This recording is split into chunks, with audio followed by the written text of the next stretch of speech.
Hello everyone, आज का हमारा टॉपिक है रिलेशन एंड फंक्शंस। आज हम एक्सरसाइज 1.1 का 8 क्वेश्चन करेंगे। अब हम देखते हैं 8 क्वेश्चन क्या कहता है। Show that the relation R in the set A equal to 1 2 3 4 5 given by R equal to A comma B that is mod of A minus B is an equivalence relation. Question काफी बड़ा है, पहले हम यहां तक solve करते हैं, उसके बाद हम देखेंगे कि आगे क्या कह रहा है क्वेश्चन हमारा। अब हम जानते हैं इक्विवेलेंस रिलेशन क्या होता है। इक्विवेलेंस रिलेशन वो रिलेशन होता है जो कि रिफ्लेक्सिव भी होता है, सिमेट्रिक भी होता है और ट्रांजिटिव भी होता है। ये तीनों रिलेशन की कंडीशन को जो सेटिस्फाई करता है वो इक्विवेलेंस रिलेशन कहलाता है।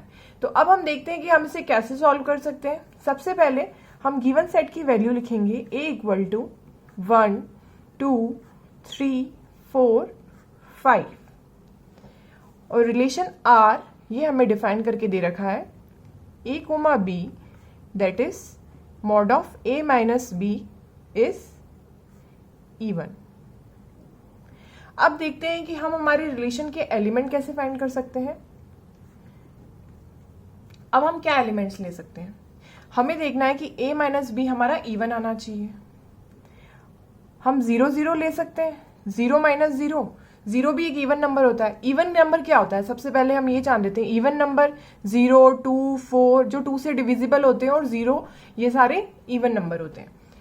तो अब 0 0 ले लिया, 1 1 भी ले सकते हैं, हम 2 2 भी ले सकते हैं। उसके साथ क्या लग सकते हैं, 1 3 भी ले सकते हैं, क्योंकि 1 में से 3 माइनस करेंगे तो मॉड ऑफ -2 मिलेगा, तो मॉड से वो +2 हो जाएगा। तो 1 माइनस 3 भी ले सकते हैं, 3 माइनस 1 भी ले सकते हैं। उसके अलावा हम 1 माइनस 1 5 भी ले सकते हैं, क्योंकि 1 में से 5 गया 4 आएगा, तो 4 एक इवन नंबर होता है। 5 1 भी ले सकते हैं। उसके अलावा 2 4 भी ले सकते हैं, क्योंकि 2 में से 4 माइनस किया हमने तो हमें क्या मिलेगा, 2 मिलेगा, जो कि एक इवन नंबर होता है। 4 2 भी ले सकते हैं हम। उसके अलावा अब और भी हम बहुत सारे ले सकते हैं, बट यहाँ तक इनफ है, इससे हमारे क्वेश्चन सॉल्व हो जाएंगे। अब हम देखते हैं कि हम हमारे रिलेशन को कैसे प्रूव कर सकते हैं। फर्स्ट कंडीशन हम चेक करते हैं रिफ्लेक्सिव।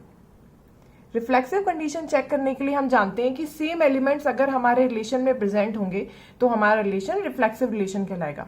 तो हम डायरेक्टली लिख सकते हैं 0 0 1 1 2 2 ये हमारे रिलेशन से बिलोंग कर रहे हैं। That means this is reflexive, this is reflexive. अब हम देखते हैं second condition symmetric. Symmetric condition check करने के लिए हम जानते हैं कि अगर a कोमा b हमारा रिलेशन से बिलोंग कर रहा है तो b कोमा a भी हमारा रिलेशन से बिलोंग करना चाहिए। ये हमारा रिलेशन से बिलोंग कर रहा है तो ये भी हमारा रिलेशन से बिलोंग करना चाहिए। अब यहाँ पर देखते हैं 1 3 और 3 1 एक दूसरे से बिलोंग कर रहे हैं a b और b c की फॉर्म में। तो 1 कोमा 3 बिलोंग्स टू रिलेशन, तो 3 comma 1 is also belongs to relation. तो हम ये कह सकते हैं कि ये सिमेट्रिक वाला केस हुआ। हम यहाँ पे लिख देते हैं सिमेट्रिक। अब हम हमारी थर्ड कंडीशन की ओर चलते हैं। थर्ड कंडीशन है ट्रांजिटिव। ट्रांजिटिव चेक करने के लिए हम जानते हैं अगर a कोमा b हमारा रिलेशन से बिलोंग कर रहा है और b कोमा c भी हमारा रिलेशन से बिलोंग कर रहा है तो a कोमा c भी हमारा रिलेशन से बिलोंग करना चाहिए। अब यहां पर हम कोई भी दो पेयर देख सकते हैं।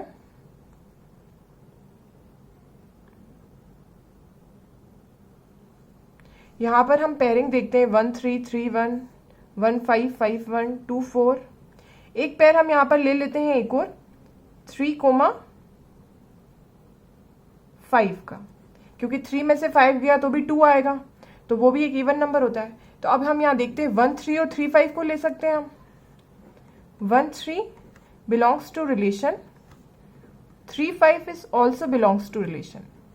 ये a b और b c की फॉर्म में हो गया। तो अब हम लिख सकते हैं 1 5 a और c ये भी हमारा रिलेशन से बिलोंग कर रहा है। दैट मीन्स ये ट्रांजिटिव हुआ। तो ट्रांजिटिव कंडीशन प्रूव हो गई, यहाँ पर तीनों कंडीशन प्रूव हो गई। तो अब हम कह सकते हैं कि ये दिस इज इक्विवेलेंस रिलेशन। और वही हमें शो करने के लिए कहा गया था कि शो कीजिए कि ये एक इक्विवेलेंस रिलेशन है।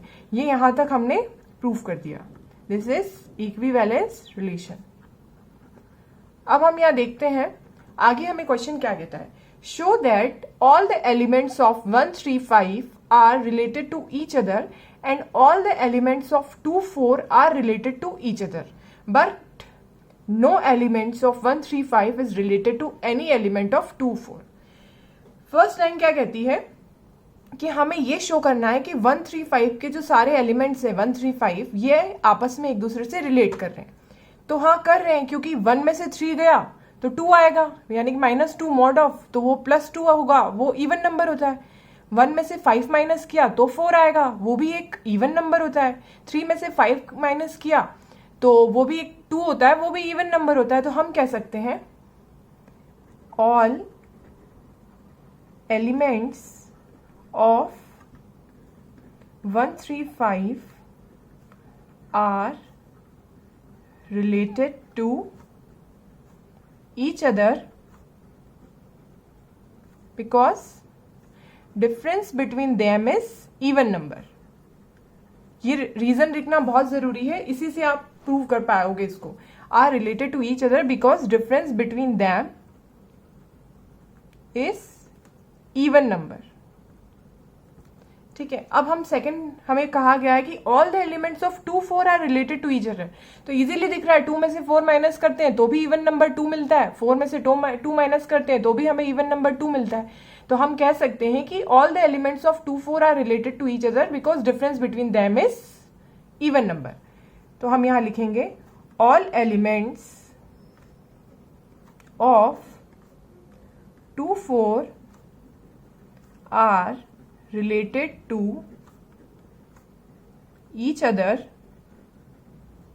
because difference between them is even number। Same चीज हम यहीं पे लिखेंगे। अब आगे क्या कहा गया है, but no elements of 135 is related to any element of 24। अब ये कैसे प्रूव करेंगे, हम देखते हैं कि अगर हम 1 में से 2 माइनस करते हैं तो अभी हमें 1 मिलता है जो कि एक ऑड नंबर होता है। 1 में से 4 माइनस करते हैं तो हमें 3 मिलता है, वो भी एक ऑड नंबर होता है। और 3 में से 2 माइनस करते हैं तो 1 मिलता है, वो भी एक ऑड नंबर होता है। 3 में से 4 माइनस करते हैं तो हमें 1 मिलता है, वो भी एक ऑड नंबर होता है। तो हम कह सकते हैं 135 and 24 are not related to each other, not related to each other because difference between them is odd number, because difference between them is odd number। यही चीज हमें प्रूफ करनी थी, बट प्रूफ करने के लिए हमें ये स्टेटमेंट लिखना जरूरी है। अब चलते हैं हम हमारे 9th क्वेश्चन की ओर। 9th क्वेश्चन क्या कहता है, show that each of the relation R in the set A is x is element of z, that is 0 is less than equal to x is less than equal to 12 given by first part है इसका r equal to a comma b, that is a minus b is a multiple of 4। अब और इसका second part है r equal to a comma b, that is a equal to b is an equivalence relation। सबसे पहले हम इन दोनों condition को equivalence relation prove करेंगे, उसके बाद हम ये नेक्स्ट देखेंगे कि हमें क्या पूछा है। तो सबसे पहले हम इसको कैसे सॉल्व करेंगे, हमें सेट ए की वैल्यू दे रखी है 0 से 12 तक। तो हम यहाँ लिख देंगे 0 1 2 3 4 अप टू 12। अब हम देखेंगे इसकी फर्स्ट कंडीशन, हमें रिलेशन में क्या दे रखा है, relation R equal to A comma B, that is mod of A minus B is a multiple of 4, multiple of 4। अब मल्टीपल ऑफ 4 क्या होता है, जो 4 की टेबल में आते हैं, जैसे 4 इंटू 0 0, 4 इंटू 1 4, 4 इंटू 2 8, 4 इंटू 3 12, ये सारे 4 के मल्टीपल होते हैं। 0 भी 4 की मल्टीपल में ही आता है। तो अब हम देखते हैं कि हम क्या क्या पेयर बना सकते हैं। हमने पेयर बनाए हैं, हम 0 0 पेयर बना सकते हैं, क्योंकि 0 माइनस 0 करेंगे तो 0 आएगा, वो 4 का मल्टीपल हो सकता है। 4 माइनस 0 करेंगे वो 4 आएगा, तो वो भी 4 का मल्टीपल होता है। 0 माइनस 4 करेंगे वो भी 4 का मल्टीपल होता है। अब हम 1 माइनस 5 करेंगे तो 4 आएगा, वो भी 4 का मल्टीपल होता है। 5,1 भी ले सकते हैं हम। इसके अलावा हम 0,8 भी ले सकते हैं, क्योंकि 8 माइनस 0 8, वो भी 4 का मल्टीपल होता है। 8 0 भी ले सकते हैं हम इसमें 2 भी ले सकते हैं, 2 माइनस 2 0। फिर हम 2 6 भी ले सकते हैं, 6 2 भी लिख सकते हैं, और 2 10 भी लिख सकते हैं, क्योंकि ये सब 4 के मल्टीपल्स में आते हैं। इस तरह से बहुत सारे एलिमेंट्स बन सकते हैं, बट हम यहीं तक लेंगे। अब हम हमारी कंडीशन चेक करेंगे। First condition reflexive condition check करने के लिए हम जानते हैं कि सेम एलिमेंट्स अगर हमारे रिलेशन में प्रेजेंट होते हैं तो हमारा रिलेशन रिफ्लेक्सिव होता है। तो अब हम क्या करेंगे, 0 0 हम जानते हैं, 0 0 1 1 2 2 ये हमारे रिलेशन से बिलोंग करता है, दैट मीन्स ये रिफ्लेक्सिव है। अब तक तो आपको कंडीशंस याद हो गई होंगी कि रिफ्लेक्सिव में क्या होता है, सिमेट्रिक में क्या होता है और ट्रांजिटिव में क्या होता है। अभी भी आपको नहीं समझ में आया हो तो आप इसका इंट्रोडक्शन वीडियो जरूर देखिएगा। सेकेंड है symmetric condition. Symmetric condition check करने के लिए हम क्या देखते हैं कि अगर a, b रिलेशन से बिलोंग करता है तो b, a भी रिलेशन से बिलोंग करना चाहिए। तो हम यहाँ पे देखेंगे 1, 5 हमारे रिलेशन से बिलोंग कर रहा है, और साथ में 5, 1 भी हमारा रिलेशन से बिलोंग कर रहा है। तो दैट मीन्स ये सिमेट्रिक हुआ। थर्ड कंडीशन चेक करेंगे ट्रांजिटिव। ट्रांजिटिव कंडीशन चेक करने के लिए हम जानते हैं अगर a, b हमारा रिलेशन से बिलोंग कर रहा है और b, c भी हमारा रिलेशन से बिलोंग कर रहा है, तो a, c भी हमारा रिलेशन से बिलोंग करना चाहिए। अब हम यहाँ देखते हैं कि हम ऐसे कौन से एलिमेंट्स और ले सकते हैं जो कि हमारे रिलेशन को इस तरह से बिलोंग कर रहा है। हम यहाँ देखते हैं 2 6 और 6 2। हम यहाँ पर 6 के साथ और भी बहुत सारी वैल्यूज ले सकते हैं। हम यहाँ पर जैसे हमने लिया है 1 5, तो हम यहाँ पर ले लेंगे 5 9। 5 में से 9 माइनस किया तो 4 आया, वो भी उसका मल्टीपल होता है। तो हम यहाँ पे ले सकते हैं 1 5 belongs to relation, then 5 9 also belongs to relation, और यहाँ पर इनका 1 9 भी ले सकते हैं क्योंकि इसका मल्टीपल भी 4 होता है। तो हमारे को क्या मिलेगा, 1 और 9 ये भी हमारा रिलेशन से बिलोंग कर रहा है, ए और सी की फॉर्म में। इन दोनों का माइनस क्या होता है, 8 आता है, तो वो भी हमारे रिलेशन से बिलोंग कर रहा है, दैट मीन्स ये ट्रांजिटिव हुआ। यहाँ पर हमें ऐसे केसेस लेने हैं जिन दोनों को आपस में माइनस करने पर हमें 4 का मल्टीपल मिले।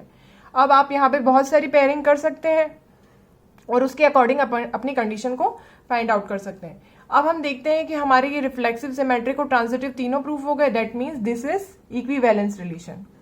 This is equivalence relation.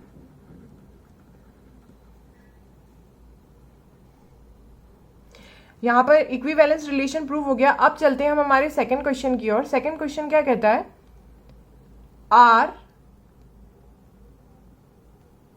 R equal to A, B, that is A equal to B is an equivalence relation. अब हमें इसको इक्विवेलेंस रिलेशन प्रूफ करना है। अब हम देखते हैं कि हम इसमें क्या कर सकते हैं। सबसे पहले इसमें हमें दे रखा है A इक्वल टू B, तो हम क्या मानेंगे, हमारे सेट के एलिमेंट्स हम मान लेंगे A equal to A, B, C। ये हमने, और भी बहुत सारे एलिमेंट्स हम मान सकते हैं, पर हमने मान लिया A, B, C। इससे सॉल्व करने में इजी रहेगा। अब हम देखते हैं कि हमारे क्या पेयर बन सकते हैं हमारे रिलेशन में। तो इस टाइप का जब हमें एलिमेंट्स मानते हैं तो हमने एक तरीका बताया था कि आप इस तरह से इसको सॉल्व कर सकते हो। A, B, C, A की पेयरिंग A के साथ भी हो सकती है, B के साथ भी हो सकती है और C के साथ भी हो सकती है। सिमिलरली B की पेयरिंग A के साथ भी हो सकती है, B की पेयरिंग B के साथ और C के साथ भी हो सकती है। सिमिलरली C की पेयरिंग A के साथ भी हो सकती है, B के साथ भी हो सकती है और C के साथ भी हो सकती है। ठीक है, इस तरह से पेयरिंग हो गई। अब इनको हम 0 1 2 मान लेते हैं। A की वैल्यू है 0, B की वैल्यू है 1 और C की वैल्यू है 2। अब यहाँ पर हम देखते हैं कि इस फॉर्म में रख के हमें क्या वैल्यूज मिलती हैं। 0 1 2 0 1 2।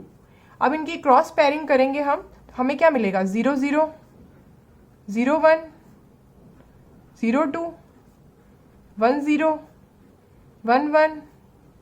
12, 20, 21 और 22। इस तरह से हमें एलिमेंट्स मिल गए। अब हम देखते हैं कि हम इसको कैसे सॉल्व करेंगे। हमें वही रिफ्लेक्सिव कंडीशन चेक करनी है। रिफ्लेक्सिव कंडीशन के लिए हम जानते हैं कि सेम एलिमेंट्स अगर हमारे रिलेशन में प्रेजेंट होते हैं तो हमारा रिलेशन रिफ्लेक्सिव कहलाता है। तो हम लिख सकते हैं a, a belongs to R, that means 0, 0, 1, 1 and 2, 2 हमारे रिलेशन से बिलोंग कर रहे हैं, तो दैट मीन्स ये हमारा रिलेशन रिफ्लेक्सिव हुआ। सिमेट्रिक कंडीशन चेक करने के लिए हम देखेंगे कि अगर a, b रिलेशन से बिलोंग कर रहा है तो b, a भी हमारे रिलेशन से बिलोंग करना चाहिए। तो यहां पर हम क्या करेंगे, 1, 2 भी हमारे रिलेशन से बिलोंग कर रहा है और 2, 1 भी रिलेशन से बिलोंग कर रहा है। तो हम यहां लिख सकते हैं 1, 2 belongs to relation and 2, 1 is also belongs to relation. तो ये हमारा सिमेट्रिक प्रूव होता है यहाँ पर। तो यहाँ पे हम लिख सकते हैं सिमेट्रिक। अब हम हमारी थर्ड कंडीशन की ओर चलते हैं। थर्ड कंडीशन है ट्रांजिटिव। ट्रांजिटिव चेक करने के लिए हम जानते हैं अगर a, b हमारे रिलेशन से बिलोंग कर रहा है और b, c भी हमारे रिलेशन से बिलोंग कर रहा है तो a, c भी हमारा रिलेशन से बिलोंग करना चाहिए। तो यहां पर हम देख सकते हैं 0, 1 और 1, 2। 0, 1 हमारे रिलेशन से बिलोंग कर रहा है और 1, 2 भी हमारे रिलेशन से बिलोंग कर रहा है। तो हम लिख सकते हैं 0, 2 भी हमारे रिलेशन से बिलोंग कर रहा है a और c की फॉर्म में। तो हम ये लिख सकते हैं ये ट्रांजिटिव है। अब हमें यहां पर क्या कहा गया है कि ये इक्विवेलेंस रिलेशन है। ये तीनों कंडीशन प्रूव होती ही हम कह सकते हैं कि दिस इज इक्विवेलेंस रिलेशन। अब हमें क्वेश्चन में आगे क्या पूछा गया है, find the set of all elements related to 1 in each case. अब यहां पर हम देखना है कि दोनों कंडीशन में हमें 1 से रिलेटेड कौन कौन से ऐसे पेयर हैं जो कि 1 से रिलेटेड है, उनको हमें लिखना है। तो हम फर्स्ट क्वेश्चन में चलते हैं। वहां पर हम देखते हैं कि 1 से रिलेटेड कौन से पेयर है, 1, 5, 5, 1, 1, 1। ये हमारे 1 से रिलेटेड पेयर हैं। तो हम लिख सकते हैं 1, 1, 1, 5 एंड 5, 1। ये हमारे 1 से रिलेटेड पेयर है। और सेकंड क्वेश्चन में और कौन से सेट है जो 1 से रिलेटेड है, हम यहां पे लिख सकते हैं 0, 1, 1, 0, 1, 1, 2, 1। ये सारे हमारे 1 से रिलेटेड पेयर हैं। तो इस तरह उम्मीद है आपको यहां तक समझ में आया होगा। आप इसमें कमेंट सेक्शन में कमेंट करके भी पूछ सकते हैं जो चीज आपको समझ में नहीं आई हो। अब हम चलते हैं हमारे नेक्स्ट क्वेश्चन की ओर।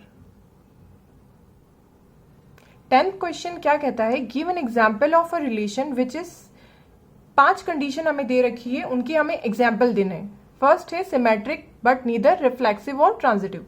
हमें ऐसे एग्जाम्पल देने हैं जो कि सिमेट्रिक को प्रूफ करते हो बट रिफ्लेक्सिव और ट्रांजिटिव को प्रूफ नहीं करते हो। तो हम सबसे पहले इन क्वेश्चंस को सॉल्व करने के लिए हमें बेसिक आना चाहिए कि रिफ्लेक्सिव क्या होता है, ट्रांजिटिव क्या होता है और सिमेट्रिक क्या होता है, जैसा कि हमने इंट्रोडक्शन वीडियो में पढ़ा था। बट अब एक बार और हम फिर से कॉल कर देते हैं उसको। रिफ्लेक्सिव चेक करने के लिए हम जानते हैं सेम एलिमेंट्स अगर हमारे रिलेशन से बिलोंग करते हैं तो हमारा रिलेशन रिफ्लेक्सिव होता है। सिमेट्रिक के लिए हम जानते हैं अगर a, b हमारे रिलेशन से बिलोंग कर रहा है तो b, a भी हमारे रिलेशन से बिलोंग करना चाहिए। और ट्रांजिटिव के लिए हम जानते हैं अगर a, b हमारे रिलेशन से बिलोंग कर रहा है और b, c भी हमारे रिलेशन से बिलोंग कर रहा है तो a, c भी हमारे रिलेशन से बिलोंग करना चाहिए। तो अब फर्स्ट के लिए हमें सिमेट्रिक प्रूफ करना है बट रिफ्लेक्सिव और ट्रांजिटिव नहीं होना चाहिए। तो हम क्या ले सकते हैं, 1, 2 और 2, 1 ले सकते हैं। इससे सिमेट्रिक तो प्रूफ हो रहा है, रिफ्लेक्सिव प्रूफ नहीं हो रहा है। क्यों, इसको हम समझ लेते हैं। रिफ्लेक्सिव प्रूफ करने के लिए 1, 1, 2, 2 बिलोंग्स ही नहीं कर रहे हैं हमारे रिलेशन से, तो हम इसको नहीं कह सकते कि ये रिफ्लेक्सिव है। ट्रांजिटिव के लिए क्या चाहिए, ए बी और बी सी की फॉर्म होनी चाहिए जो यहाँ पे नहीं बन रही है। तो ये फर्स्ट क्वेश्चन का ये एग्जाम्पल हो सकता है कि 1, 2 और 2, 1। सेकेंड कंडीशन है सेकंड में हमें पूछा है ट्रांजिटिव बट नीदर रिफ्लेक्सिव और सिमेट्रिक, नॉर सिमेट्रिक। तो इसके लिए हम क्या करेंगे, ट्रांजिटिव में ए बी और बी सी की फॉर्म चाहिए, तो हम क्या एग्जाम्पल लेंगे 1 2 2 3, कोई भी एग्जाम्पल आप ले सकते हो, मुझे ये इजी लगे तो मैंने ये एग्जाम्पल लिए। ये क्या हो रहा है, यहाँ पर ये ट्रांजिटिव हो रहा है, ए बी और बी सी की फॉर्म में ये, और ये ए सी की फॉर्म में हमें ये मिल गया है, ये ए बी और ये बी सी की फॉर्म में, ये ए सी की फॉर्म में मिल गया। और इससे क्या हो रहा है, रिफ्लेक्सिव इससे प्रूव नहीं हो रहा है क्योंकि इसमें सेम एलिमेंट्स है ही नहीं, और सिमेट्रिक भी प्रूव नहीं हो रहा है क्योंकि 1 2 की जगह 2 1 तो यहाँ पर है ही नहीं। अब हम थर्ड क्वेश्चन की ओर चलते हैं। रिफ्लेक्सिव एंड सिमेट्रिक तो है बट ट्रांजिटिव नहीं है, तो रिफ्लेक्सिव प्रूव करने के लिए हमें क्या चाहिए 1 1 2 2, और सिमेट्रिक प्रूव करने के लिए हमें क्या चाहिए 1 2 और 2 1। तो इससे हमारा सिमेट्रिक और रिफ्लेक्सिव प्रूव हो रहा है, पर ट्रांजिटिव प्रूव नहीं हो रहा है क्योंकि ये ए बी और बी सी की फॉर्म में भी नहीं है और ए सी की फॉर्म में भी नहीं है। थर्ड कंडीशन को सेटिस्फाई नहीं कर रहा है। फोर्थ एग्जाम्पल लेते हैं हम, रिफ्लेक्सिव और ट्रांजिटिव है। रिफ्लेक्सिव प्रूव करने के लिए हम जानते हैं 1 1 और 2 2 होना चाहिए, और ट्रांजिटिव के लिए क्या चाहिए 1 2 2 3 और 1 3। तो इससे हमारी कंडीशन क्या हो गई, ट्रांजिटिव प्रूव हो गई। सिमेट्रिक के लिए क्या चाहिए, अगर 1 2 है तो 2 1 भी चाहिए, पर यहां पर है ही नहीं। 2 3 हो तो 3 2 भी चाहिए, बट यहां पर नहीं है। तो ये फोर्थ क्वेश्चन का एग्जाम्पल हो गया। अब फिफ्थ की ओर चलते हैं। फिफ्थ में हमें बोला है कि सिमेट्रिक और ट्रांजिटिव चाहिए बट रिफ्लेक्सिव नहीं चाहिए। सिमेट्रिक होने के लिए हम जानते हैं 1 2 और 2 1 होना चाहिए, और ट्रांजिटिव प्रूफ करने के लिए ए बी और बी सी और ए सी की फॉर्म होना चाहिए। तो ए बी अगर हम इसको मान लेते हैं तो यहां पर हम 2 3 और 1 3 भी लिख देते हैं। तो इस तरह से ये सिमेट्रिक भी प्रूफ हो गया 1 2 और 2 1, और ट्रांजिटिव प्रूफ करने के लिए हमें ए बी और बी सी की फॉर्म में चाहिए। तो ए बी 1 2 बी सी 2 3 और वापस 1 3 ले लिया, तो ये ट्रांजिटिव प्रूफ हो गया। अब चलते हैं हम हमारे 11th क्वेश्चन की ओर। 11th क्वेश्चन क्या कहता है, show that the relation R in the set A of points in a plane given by R equal to P, Q, that is distance of the point P from the origin is same as the distance of the point Q from the origin is an equivalence relation। सबसे पहले हम यहाँ तक लिखेंगे कि हमें इसको equivalence relation prove करना है। तो हम इसको कैसे सॉल्व कर सकते हैं, इसमें हमें रिलेशन की फॉर्म भी नहीं गिवन है इस बार प्रॉपरली। तो अब हम देखते हैं कि इन्होंने कहा है कि एक in the set points in a plane. अब हम यहाँ पर एक XY प्लेन बनाते हैं, ये ओरिजिन O है। यहां पर बोला है कि distance of the point P from the origin is same as the distance of the point Q from the origin. अब P और Q दो पॉइंट हैं ओरिजिन से सेम डिस्टेंस पे, तो हम यहां लिख सकते हैं OP इक्वल टू OQ। ठीक है, तो अब हम इसमें कैसे लिखेंगे, अब हम इनकी डिस्टेंस भी मान लेते हैं, कुछ भी मान सकते हैं, ABC भी मान सकते हैं। हमने यहां पर R1 R2 मान लिए। तो अब हम देखते हैं कि हम इसमें रिलेशन कैसे लिख सकते हैं। Relation R equal to P, Q that is OP equal to OQ। अब हम देखते हैं कि हम हमारे रिलेशन की कैसे पेयर बना सकते हैं। अब हमें यहाँ पर इक्विवेलेंस रिलेशन प्रूव करना है, तो हमें 3 एलिमेंट्स चाहिए। तो हम यहाँ पर एक अज्यूम कर लेते हैं कि एक और पॉइंट है R जो कि हमारे ओरिजिन से सेम डिस्टेंस पे है, तो इसकी लेंथ हमने R3 एज्यूम कर ली। अब हमें 3 पॉइंट्स मिल गए R1 R2 R3। तो अब हम इनके पेयर कैसे बना सकते हैं, R1 का R1 के साथ बन सकता है, R1 का R2 के साथ बन सकता है, R1 का R3 के साथ बन सकता है। इसी तरह से R2 का R1 के साथ बन सकता है, R2 का R2 के साथ बन सकता है, और R2 का R3 के साथ बन सकता है। इसी तरह से R3 का R1 के साथ बन सकता है, R3 का R2 के साथ बन सकता है, और R3 का R3 के साथ भी बन सकता है। इस तरह से हमने पेयर बना लिए। तो अब हम देखते हैं हमारी कंडीशन कैसे चेक होती है। रिफ्लेक्सिव कंडीशन चेक करने के लिए हम जानते हैं कि सेम एलिमेंट्स प्रेजेंट होने चाहिए, R1 R2 R1 R1 R2 R2 और R3 R3 ये हमारे रिलेशन से बिलोंग कर रहे हैं। दैट मीन्स ये रिफ्लेक्सिव रिलेशन हुआ। सेकेंड कंडीशन में सिमेट्रिक प्रूफ करने के लिए हम जानते हैं सिमेट्रिक प्रूफ करने के लिए अगर R1 R2 हमारे रिलेशन से बिलोंग कर रहा है तो R2 R1 भी हमारे रिलेशन से बिलोंग कर रहा है। यहाँ पे देख सकते हैं हम R1 R2 और R2 R1 कहाँ गया, ये R2 R1 ये भी हमारे रिलेशन से बिलोंग कर रहा है, तो दैट मीन्स ये सिमेट्रिक रिलेशन हुआ। अब थर्ड कंडीशन है ट्रांजिटिव। ट्रांजिटिव चेक करने के लिए हम देखते हैं, अगर हमने क्या कंडीशन पढ़ी थी, A comma B belongs to relation और B कोमा C भी हमारे रिलेशन से बिलोंग कर रहा है, तो A कोमा C भी हमारे रिलेशन से बिलोंग करना चाहिए। अब हम देखते हैं R1 R2 और R2 R3, R1 R2 और R2 R3 हम लेते हैं, ये दोनों हमारे रिलेशन से बिलोंग कर रहे हैं, तो R1 और R3 भी हमारे रिलेशन से बिलोंग कर रहे होंगे। ये रहे R1 और R3 ये भी हमारे रिलेशन से बिलोंग कर रहे हैं, तो अब हम इसको कह सकते हैं कि ये ट्रांजिटिव रिलेशन हुआ। अब हम इसको कह सकते हैं, हमें इसको इक्विवेलेंस रिलेशन प्रूव करना है, तो हम इसको कह सकते हैं कि ये this is equivalence relation.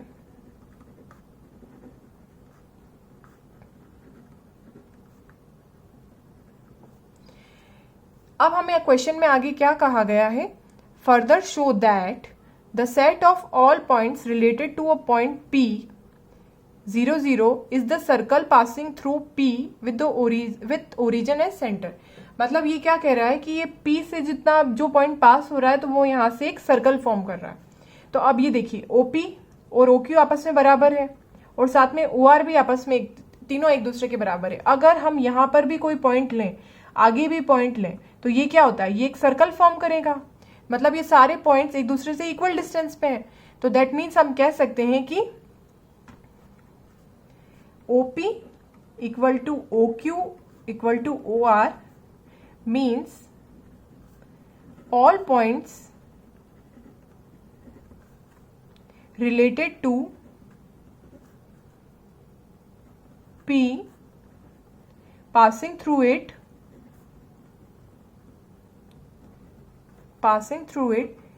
and they are in equal distance, so form a circle. यहां तक प्रूव हो गया। अब हम चलते हैं हमारे नेक्स्ट क्वेश्चन की ओर, 12th क्वेश्चन की ओर। 12th क्वेश्चन क्या कहता है, show that the relation R defined in the set A of all triangles as R equal to T1, T2, T1 is similar to T2 is an equivalence relation. अब सबसे पहले हम ये prove करेंगे कि ये इक्विवेलेंस रिलेशन है। Same हमें क्या कंडीशन गिवन है, R equal to T1, T2, that is T1 is similar to T2। अब हम इसमें कैसे हमारे एलिमेंट्स फाइंड आउट कर सकते हैं। हमारे पास T1 T2 है, जब हमें एलिमेंट्स फाइंड आउट करना नहीं आए तो हम एक ट्रिक अपनाते हैं, T1 T2 T1 T2। अब हम देखते हैं कि हमारी कौन कौन सी पेयरिंग हो सकती है। T1 की T1 के साथ पेयरिंग हो सकती है, T1 की T2 के साथ पेयरिंग हो सकती है, T2 की T1 के साथ पेयरिंग हो सकती है और T2 की T2 के साथ पेयरिंग हो सकती है। अब हम देखते हैं, हमारी कंडीशन चेक करते हैं, रिफ्लेक्सिव। सेम एलिमेंट्स अगर हमारे रिलेशन में प्रेजेंट होंगे तो हमारा रिलेशन रिफ्लेक्सिव कहलाएगा। तो हमें दिख रहा है T1 ये हमारे रिलेशन से बिलोंग कर रहा है, T2 ये भी हमारे रिलेशन से बिलोंग कर रहा है, तो अब हम इसको कह सकते हैं कि ये रिफ्लेक्सिव रिलेशन है। आप इसकी क्रॉस पेयरिंग करके इनके एलिमेंट्स फाइंड आउट कर सकते हो। सेकंड कंडीशन है सिमेट्रिक। सिमेट्रिक कंडीशन चेक करने के लिए हम ये जानते हैं कि ए बी अगर हमारे रिलेशन से बिलोंग कर रहा है तो बी सी बी भी हमारे रिलेशन से बिलोंग करना चाहिए। तो अगर T1 T2 हमारे रिलेशन से बिलोंग कर रहा है तो T2 T1 भी हमारे रिलेशन से बिलोंग कर रहा है, तो अब हम इसको कह सकते हैं कि ये हमारा सिमेट्रिक रिलेशन है, सिमेट्रिक रिलेशन। थर्ड कंडीशन है ट्रांजिटिव। ट्रांजिटिव के लिए हमें एक और एलिमेंट चाहिए T3। हम मान लेते हैं कि यहाँ पर एक और एलिमेंट है T3। हम जानते हैं अगर T1 T2 हमारे रिलेशन से बिलोंग कर रहा है और यहाँ पर T2 T1 भी हमारे रिलेशन से बिलोंग कर रहा है, तो ए और सी T1 भी हमारे रिलेशन से बिलोंग करना चाहिए। पर हम एक थर्ड एलिमेंट मान के ऐसे भी समझ सकते हैं कि T1 T2 हमारे रिलेशन से बिलोंग कर रहा है और T2 T3 भी हमारे रिलेशन से बिलोंग कर रहा है, तो T1 T3 भी हमारे रिलेशन से बिलोंग करेगा। हम ऐसे मान सकते हैं T1 T2 के सिमिलर है, हमने मान लिया T1 T2 के सिमिलर है, तो हमें यह भी मानना होगा कि T2 T3 के भी सिमिलर है। जब T1 T2 के सिमिलर है तो और T2 T3 के सिमिलर है तो T1 तो T3 के सिमिलर हो ही गई। तो इस तरह से हमने यहाँ पर इसको ट्रांजिटिव प्रूफ कर दिया। अब हम इसको कह सकते हैं दिस इज इक्विवेलेंस रिलेशन। यहां तक आपको क्लियर हुआ होगा।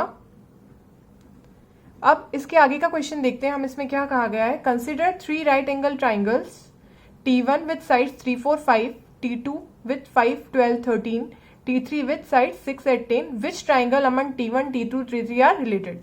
अब यहाँ पर हम देखते हैं ट्राइंगल T1 की साइड्स हैं 3, 4, 5, T2 की साइड्स हैं 5, 12, 13 और T3 की साइड है 6, 8, 10। अब हम देखते हैं हमें इनको ये आपस में कैसे रिलेटेड है। हम यहाँ पर देखते हैं, हम 3 और 5 का रेशियो देखते हैं, 4, 12 का रेशियो देखते हैं, इनके रेशियो सिमिलर नहीं आ रहे। हम T1 और T3 का रेशियो देखते हैं, 3, 6 इक्वल टू 4, 8 इक्वल टू 5, 10। अब इनके रेशियो क्या आ रहे हैं 1/2, 3 1 3, 2 2 6, 4 1 4, 4 2 8, 5 1 5, 5 2 10। इनके रेशियो सिमिलर आ रहे हैं, तो हम यहाँ कह सकते हैं T1 and T3 ratio are proportional,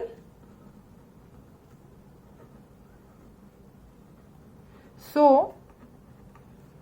T1 and T3 are related and similar। उम्मीद है आपको यहां तक क्लियर हुआ होगा। अब हम चलते हैं हमारे 13 क्वेश्चन की ओर। 13 क्वेश्चन क्या कहता है, show that the relation R defined in the set A of all polygons as R equal to P1, P2 that is P1 and P2 have same number of sides is an equivalence relation. सबसे पहले हम यही prove करेंगे जैसा हमने हमारे पिछले question में भी किया था। तो हम मान लेते हैं हमारे सेट में है P1 और P2 और हमें रिलेशन दे रखा है P1 P2 that is same number of sides, तो P1 इक्वल टू P2 लिख देते हैं हम। अब हम देखते हैं कि हम हमारे एलिमेंट्स कैसे फाइंड आउट कर सकते हैं। वही सेम प्रोसीजर है, P1 P2 P1 P2। P1 का P1 के साथ भी रिलेशन है, P1 का P2 के साथ भी रिलेशन है, P2 का P2 के साथ भी रिलेशन है और P2 का P1 के साथ भी रिलेशन है। तो रिफ्लेक्सिव प्रूफ करने के लिए हम क्या देखेंगे, रिफ्लेक्सिव प्रूफ करने के लिए हम जानते हैं कि सेम एलिमेंट्स अगर हमारे रिलेशन में प्रेजेंट होते हैं तो हमारा रिलेशन रिफ्लेक्सिव होता है। तो P1 P1 belongs to R, P2 P2 belongs to R, तो ये हमारा रिफ्लेक्सिव होता है। अब यहां पर देखते हैं सिमेट्रिक के लिए। सिमेट्रिक के लिए हम जानते हैं अगर P1 P2 belongs to R तो P2 P1 भी बिलोंग्स टू R होना चाहिए, जो कि हमारे रिलेशन में ऊपर देखो प्रेजेंट है। यहाँ पर देखो, यहाँ पर प्रेजेंट है, तो इसका मतलब ये हमारा रिलेशन सिमेट्रिक हुआ। अब थर्ड कंडीशन प्रूव करने के लिए हमें एक एलिमेंट और चाहिए P3, बट वो यहाँ पर नहीं गिवन है, तो हम उसे एज्यूम करेंगे क्योंकि बिना P3 वाले एलिमेंट के हमारा ये रिलेशन प्रूफ नहीं होगा। तो हम मान लेते हैं P1 P2 हमारे रिलेशन से बिलोंग कर रहा है, तो हमें ये मानना पड़ेगा कि P2 जो है वो P3 से भी बिलोंग कर रहा है। तो हम इजीली कह सकते हैं कि P1 P3 से बिलोंग कर रहा है। यहाँ पर हम मान लेते हैं P1 equal to P2, P2 equal to P3, तो P1 और P3 भी आपस में एक दूसरे के बराबर होंगे। दैट मीन्स इस तरह से हमें यह ट्रांजिटिव कंडीशन प्रूव करनी होगी। हमें एक एलिमेंट P3 एज्यूम करना होगा, बिना एज्यूम किए हम यहाँ पर इस क्वेश्चन को सॉल्व नहीं कर सकते। तो हम यहाँ पर लिख सकते हैं दिस इज ट्रांजिटिव। अब तो हम यहाँ पर लास्ट में लिख सकते हैं कि ये तीनों कंडीशन प्रूव हो रही है, दैट मीन्स ये इक्विवेलेंस रिलेशन है। दिस इज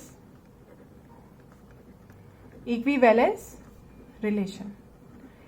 अब हमें लास्ट में क्या पूछा है, what is the set of all elements in A related to the right angle triangle T with side 3, 4, 5। अब 3, 4, 5 जो साइड्स हैं हम जानते हैं कि ये ट्रिपलेट्स फॉर्म करती हैं, पाइथागोरस थ्योरम इस पर लग सकती है। तो यहां पर क्या होता है, इसको हम कह सकते हैं कि 3, 4, 5 forms right angle triangle,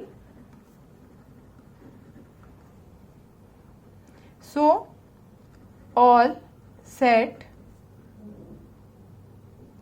related to it। यहां तक आपको क्लियर हुआ होगा। अब चलते हैं हम हमारे 14 क्वेश्चन की ओर। 14 क्वेश्चन क्या कहता है, let L be the set of all lines in XY plane and R be the relation in L defined as R equal to L1, L2, that is L is parallel to L2, show that R is an equivalence relation। सबसे पहले हम ये देखते हैं कि हम कैसे prove कर सकते हैं। जैसा कि हमने हमारी पिछले क्वेश्चंस में प्रूव किया था, हम सबसे पहले एक XY प्लेन मान लेते हैं। यहाँ पर दो लाइन से L1 और L2 ये आपस में एक दूसरे के पैरेलल है, ये L1 लाइन, ये L2 लाइन। तो अब हमारे सेट के अंदर एलिमेंट्स है L1, L2। तो अब हमें हमारा रिलेशन गिवन है L1, L2, that is L1 is parallel to L2। तो अब क्या एलिमेंट्स निकल सकते हैं, L1, L1, L1, L2, L2, L1 और L2, L2। तो इस तरह के हमारे रिलेशन के एलिमेंट्स निकल गए। अब हमें कंडीशन चेक करनी है। रिफ्लेक्सिव चेक करने के लिए हमें दिया है कि L1, L1 belongs to R और L2, L2 भी हमारे रिलेशन से बिलोंग कर रहा है, तो दैट मीन्स ये रिफ्लेक्सिव हुआ। उसके बाद सेकंड कंडीशन है सिमेट्रिक। सिमेट्रिक चेक करने के लिए हम जानते हैं कि अगर L1, L2 हमारे रिलेशन से बिलोंग कर रहा है तो L2, L1 भी हमारे रिलेशन से बिलोंग करना चाहिए। आप देख सकते हैं L1, L2 हमारे रिलेशन से बिलोंग कर रहा है और साथ में L2, L1 भी हमारे रिलेशन से बिलोंग कर रहा है, तो हम इसे कह सकते हैं कि ये सिमेट्रिक रिलेशन है। थर्ड कंडीशन है ट्रांजिटिव। ट्रांजिटिव चेक करने के लिए जैसा कि हमने अपने पिछले क्वेश्चन में डिस्कस किया था कि हमें एक और एलिमेंट एज्यूम करना होता है, तो यहाँ पर हम एक और एलिमेंट एज्यूम कर लेंगे L3। तो अब हम जानते हैं L1 जो है वो L2 के सिमिलर है, सॉरी L1 जो है वो L2 के पैरेलल है, तो L2 भी L3 के पैरेलल होगा। तो हम यहाँ पे कह सकते हैं L1, L2 belongs to relation, then L2, L3 ये भी हमारे रिलेशन से बिलोंग कर रहा है, तो L1 और L3 ये भी हमारे रिलेशन से बिलोंग करेगा, क्योंकि ये आपस में एक दूसरे के पैरेलल है और हमें थर्ड एलिमेंट एज्यूम किए बिना हम ट्रांजिटिव कंडीशन को प्रूव नहीं कर सकते। दैट मीन्स हमें यहाँ पे एज्यूम करना होगा। अब हमारी तीनों कंडीशन यहाँ पे प्रूव हो जाती है, रिफ्लेक्सिव, सिमेट्रिक एंड ट्रांजिटिव। तो अब यहाँ पर हम कह सकते हैं this is an equivalence relation. ये हमने यहाँ पर प्रूव कर दिया। अब हमें क्वेश्चन क्या पूछ रहा आगे, find the set of all lines related to the line y equal to 2x plus 4। y equal to 2x plus 4 in ये XY प्लेन पर हमें ये इस तरफ की इक्वेशन दे रखी है। तो अब इसको हम इस इक्वेशन के सिमिलर मान सकते हैं, y equal to 2x plus c, और c क्या है, यहाँ पर एक कांस्टेंट है। तो हम कह सकते हैं कि c की वैल्यू बहुत सारी हो सकती है, 1, 2, 3, 4, 5, 6, 7, कितनी भी वैल्यूज हम c की ले सकते हैं इसमें। इससे हमारे क्या होता है, सारे सेट की वैल्यूज डिफाइन हो जाएगी। उम्मीद है आपको यहाँ तक क्लियर हुआ होगा। अब हम चलते हैं हमारे 15 क्वेश्चन की ओर। 15 क्वेश्चन क्या कहता है, let R be the relation in the set 1, 2, 3, 4 given by R equal to 1, 2, 2, ये सारे हमें रिलेशन के एलिमेंट्स दे रखे हैं। हमें पूछा है चूज द करेक्ट आंसर। अब हमें सेट डिफाइन है A 1, 2, 3 एंड 4 और हमें हमारे रिलेशन के एलिमेंट्स ये डिफाइन है। अब सबसे पहले हमने अपनी कंडीशन को रिकॉल कर लेते हैं। रिफ्लेक्सिव चेक करने के लिए हम जानते हैं सेम एलिमेंट्स हमारे रिलेशन में प्रेजेंट होने चाहिए, तो हमारा रिलेशन रिफ्लेक्सिव कहलाता है। और सिमेट्रिक के लिए हम जानते हैं अगर A, B हमारे रिलेशन से बिलोंग करता है तो B, A भी हमारे रिलेशन से बिलोंग करना चाहिए। और ट्रांजिटिव के लिए A, B हमारे रिलेशन से बिलोंग करता है और B, C भी हमारे रिलेशन से बिलोंग करता है, तो A, C भी हमारे रिलेशन से बिलोंग करना चाहिए। तो अब हम फर्स्ट कंडीशन देखते हैं, R इज रिफ्लेक्सिव, 1, 1, 4, 4 प्रेजेंट है तो रिफ्लेक्सिव है। सिमेट्रिक के लिए क्या चाहिए, 1, 2 हो तो 2, 1 चाहिए, नहीं है 1 3 हो तो 3 1 चाहिए, नहीं है, तो दैट मीन्स ये सिमेट्रिक नहीं प्रूव होता है यहाँ पर। तो यहाँ पर हम आगे की कंडीशन चेक ही नहीं करेंगे क्योंकि ये सिमेट्रिक यहाँ पर प्रूव ही नहीं हो रहा है। हम सेकंड कंडीशन की ओर चलते हैं। R is reflexive and transitive but not symmetric. Reflexive के लिए हमें क्या दे रखा है, 2 2 4 4 हमारे रिलेशन से बिलोंग कर रहे हैं, तो ये क्या हुआ, रिफ्लेक्सिव हुआ। ट्रांजिटिव के लिए ए बी और बी सी की फॉर्म चाहिए, तो 1 2 और 2 3 समथिंग कुछ नहीं है यहाँ पे, तो हम और क्या ले सकते हैं इसमें। ट्रांजिटिव प्रूफ करने के लिए हम देखते हैं 1 3 और 3 2 को ले सकते हैं हम। 1 3 बिलोंग्स टू आर और साथ में 3 2 also belongs to R, that means ये यहाँ पर ट्रांजिटिव होता है। और सिमेट्रिक तो हो ही नहीं सकता क्योंकि 1 2 और 2 1 तो है ही नहीं, किसी का अपोजिट तो दे ही नहीं रखा है यहाँ पर, तो यहाँ पर that means B option correct है। और बाकी के ऑप्शन हम चेक ही नहीं करेंगे क्योंकि हमें हमारे सेकेंड ऑप्शन में ही हमारा आंसर मिल गया। इस टाइप के क्वेश्चन को सॉल्व करने के लिए हमें कंडीशंस अच्छे से पता होनी चाहिए, तभी हम हमारा बेसिक लगा के इस क्वेश्चन को सॉल्व कर पाएंगे। अब चलते हैं हम हमारे लास्ट 16 क्वेश्चन की ओर। 16 क्वेश्चन क्या कहता है, let R be the relation in the set N given by R equal to A comma B, that is A equal to B minus 2, B is greater than 6, choose the correct answer. अब हमें सबसे पहले हमारे relation की value दे रखी है a comma B, that is a equal to B minus 2 और b की वैल्यू ग्रेटर देन 6 आनी चाहिए। तो हम सबसे पहले हम देखते हैं a equal to B minus 2। अब इनमें हम वैल्यूज रख के चेक करेंगे। अगर हम a की वैल्यू 2 रखते हैं और b की वैल्यू यहाँ पे 4 रखेंगे तो हमें क्या मिलेगा, पर ये पहला ऑप्शन तो वैसे ही गलत हो जाता है क्योंकि हमें b की वैल्यू ग्रेटर देन 6 रखनी है, तो हम ये वैल्यूज यहाँ पर नहीं रख पाएंगे, तो फर्स्ट ऑप्शन तो वैसे ही गलत हो जाता है। सेकेंड ऑप्शन की ओर चलते हैं। सेकेंड ऑप्शन में b की वैल्यू 8 है, मतलब 6 से ज्यादा है, तो हम इसको चेक कर सकते हैं। a equal to B minus 2, A की वैल्यू 3 और b की वैल्यू 8 माइनस 2 क्या आ रहा है, 3 इक्वल टू 6, नॉट सेटिस्फाई हो रहा है ये, तो सेकेंड ऑप्शन भी नहीं होगा। थर्ड कंडीशन चेक करते हैं। Third option a equal to B minus 2, A की वैल्यू 6 और b की value 8 minus 2 6, that means third option यहाँ पर सेटिस्फाई हो रहा है, सी। तो इसका करेक्ट आंसर है सी। उम्मीद है आपको यहाँ तक सारे क्वेश्चन अच्छे से क्लियर हुए होंगे। कुछ आपको नहीं समझ में आया तो कमेंट सेक्शन में पूछ सकते हैं। तब तक के लिए हमारे चैनल को सब्सक्राइब कीजिए।